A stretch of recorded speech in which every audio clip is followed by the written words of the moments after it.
Assalamualaikum warahmatullahi wabarakatuh. Perkenalkan, nama saya Haji Masyari, NIM A5101900242 dari kelas 3C, deteksi masalah. Pada pertemuan kali ini saya akan membahas tentang mind mapping tentang masalah bahasa. Di sini saya mengambil masalah bahasa tentang speech delay atau keterlambatan berbicara.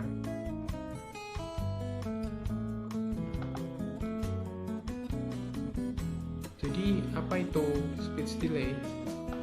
Speech delay merupakan kondisi ketika seorang anak mendapatkan suatu kesulitan mengekspresikan perasaan atau keinginannya pada orang lain. Hal ini bisa terlihat dari cara bicaranya yang kurang jelas, kurangnya penguasaan kosakata, dan komunikasi terhambat dengan orang lain. Selanjutnya, faktor penyebab dari speech delay. Yang pertama adalah masalah di dalam mulutnya. Yang kedua, autism spectrum disorder. Yang ketiga, tidak distimulasi dengan baik oleh orang tuanya. Jadi, gangguan keterlambatan bicara atau speech delay mempunyai beberapa faktor penyebab. Istilah yang dipergunakan untuk mendeskripsikan adanya hambatan pada kemampuan bicara dan perkembangan bahasa pada anak. Beragam faktor seperti hambatan pendengaran, hambatan perkembangan pada anak yang menguasai kemampuan oral motor, masalah keturunan, masalah pembelajaran, dan komunikasi pada orang tua. Di situ saya hanya menyebutkan 3 yang cukup penting. Selanjutnya, karakteristik. Nomor 1, artikulasi yang buruk. Yang kedua, kesulitan memahami arahan orang lain. Yang ketiga, sulit merangkai kalimat. Jadi, siswa yang mengalami speech delay mudah diketahui oleh orang lain saat berbicara, terutama. Jadi, ketika diajak bicara, siswa yang mengalami speech delay kurang memahami atau tidak bisa memahami apa yang dimaksudkan oleh lawan bicaranya. Dan saat mereka bicara, kata-katanya itu tidak terucapkan dengan baik dan benar. Bisa kata-katanya terbolak-balik atau mau bicara tapi sangat lambat dan sebagainya. Lalu sikap-sikap yang harus diberikan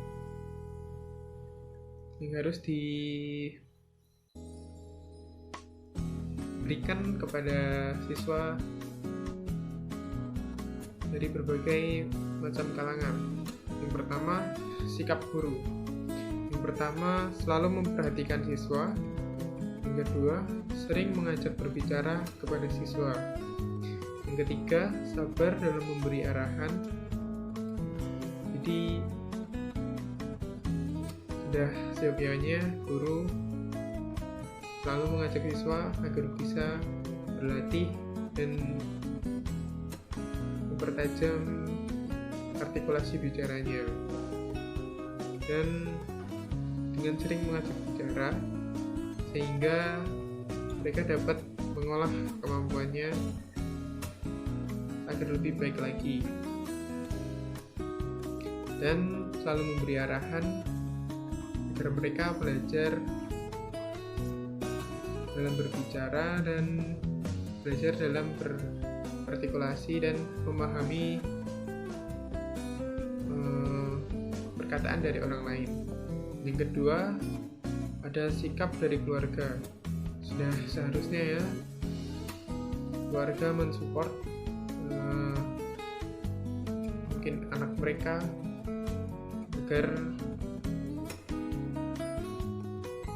agar semakin bertumbuh dan berkembang kemampuan bahasanya, karena itu bisa diperbaiki dengan seiring waktu. Jadi sikap keluarga yang pertama adalah memberi support setiap saat. Yang kedua, sering mengajak komunikasi, itu saja. Yang ketiga, melakukan terapi bicara. Jadi memberikan support itu sangat penting. Sudah pasti tanpa adanya support mereka akan merendah hati dan mereka tidak percaya diri. Yang kedua, sering mengajak komunikasi, tentu saja. Sudah seperti yang sikap guru tadi. Yang ketiga, melakukan terapi bicara. Nah, terapi bicara sebenarnya harus dilakukan oleh profesional. Namun keluarga bisa juga melakukannya dengan mempelajari apa saja yang harus disampaikan kepada anak dan melatih mereka agar bisa mengasah kemampuan mereka. Yang ketiga adalah sikap dari teman. Yang pertama, memberikan support, tentu saja. Dan kedua, tidak membuli atau mengolok-olok mereka. Dan yang ketiga, membantu saling berkomunikasi. Nah, dari ketiga aspek tersebut, support adalah hal yang paling utama. Karena memang benar, itu adalah hal yang paling mendasar agar mereka tetap percaya diri di lingkungan mereka. Yang kedua, tidak membuli. Nah, jelas anak-anak yang mengalami speech delay seharusnya mendapatkan dukungan dari teman-temannya, bukan malah membuli mereka, karena mereka butuh dukungan teman lainnya juga. Dan yang ketiga, membantu saling berkomunikasi. Nah, walaupun mereka mengalami speech delay, jangan sampai kita malah menjauhi mereka dan tidak mengajak bicara mereka, karena justru itu yang mereka perlukan agar mereka melatih kemampuan berbicaranya. Jadi mungkin itu saja yang bisa saya sampaikan tentang speech delay. Jadi kesimpulannya, speech delay adalah